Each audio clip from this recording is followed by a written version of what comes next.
10 বছরের সম্পর্ক অবশেষে পরিণয়ের অপেক্ষায়। ঘণ্টা বাজতে চলেছে বিয়ের। ফুটবল বিশ্বের সবচেয়ে আলোচিত জুটি ক্রিস্টিয়ানো রোনালদো আর জর্জিনা রদ্রিগেজ অবশেষে বাঁধা পড়তে যাচ্ছেন এক সুতোয়। নিজ জন্মভূমি মাদেইরার মাটিতে বিয়ের পিঁড়িতে বসতে যাচ্ছেন রোনালদো ও জর্জিনা। প্রশ্ন হলো, কবে হচ্ছে এই রাজকীয় বিয়ে, কোথায় বসছে আয়োজন, কারা থাকছেন অতিথির তালিকায়, আর কেন নিজ জন্মস্থানকেই বিয়ের জন্য বেছে নিলেন রোনালদো। ব্রিটিশ সংবাদ মাধ্যম দ্য সানের প্রতিবেদন অনুযায়ী আগামী শনিবার বিয়ে করতে যাচ্ছেন রোনালদো ও জর্জিনা। স্থান হিসেবে বেছে নেওয়া হয়েছে রোনালদোর জন্মভূমি পর্তুগালের মাদেইরা দ্বীপ। বিয়ের মূল আনুষ্ঠানিকতা হবে মাদেইরার রাজধানী ফুনচালের ঐতিহাসিক ক্যাথেড্রালে। প্রায় 15 শতকের পুরনো এই গির্জার সঙ্গে রোনালদো রয়েছে বিশেষ আবেগের সম্পর্ক, কারণ এই ফুনচাল শহরেই জন্ম ও বেড়ে ওঠা তার। স্থানীয় রীতি অনুযায়ী সেখানে সাধারণত বিকেল 3টার দিকে বিয়ের আনুষ্ঠানিকতা শুরু হয়। এরপর অতিথিদের জন্য থাকছে বিশেষ সংবর্ধনা আয়োজন।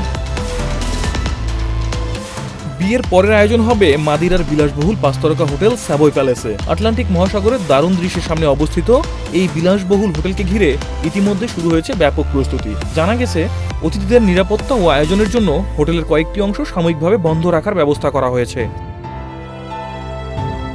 যদিও এখনও অতিথিদের পূর্ণ তালিকা প্রকাশ করা হয়নি, তবে ধারণা করা হচ্ছে রোনালদোর পরিবার, ঘনিষ্ঠ বন্ধু এবং ফুটবল বিশ্বের অনেক পরিচিত মুখ উপস্থিত থাকতে পারেন এই অনুষ্ঠানে। এখন প্রশ্ন হলো, এত জায়গা থাকতে বিয়ের জন্য কেন মাদেইরাকে বেছে নিলেন রোনালদো? রোনালদোর কাছে মাদেইরা শুধু একটি জায়গা নয়, এটি তার শিকড়। এই শহরেই তার জন্ম, এই শহরেই শুরু হয়েছিল তার সংগ্রামের গল্প। আজ বিশ্বের অন্যতম ধনী ক্রীড়াবিদ হলেও রোনালদোর শৈশব ছিল ভীষণ কঠিন। ছোটবেলায় সীমিত সুযোগ সুবিধার মধ্যেই বড় হয়েছেন তিনি। মাত্র 11 বছর বয়সে পরিবার ছেড়ে লিসবনে চলে যান ফুটবল ক্যারিয়ার গড়ার জন্য। সেই মাদেইরাতেই জীবনের সবচেয়ে গুরুত্বপূর্ণ মুহূর্ত উদযাপনের সিদ্ধান্ত নিয়েছেন রোনালদো। 2016 সালে এক ফ্যাশন স্টোরে পরিচয় হয়েছিল দুজনের। জর্জিনা তখন সেখানেই কাজ করতেন। সেই পরিচয় থেকেই শুরু প্রেম, আর গত বছরের আগস্টে বাগদান। কিছুদিন আগে মায়োরকার ইয়টে হীরার আংটি পরা অবস্থায় দেখা যায় দুজনকে, যা বিয়ের গুঞ্জনকে করে তোলে আরও জোরালো।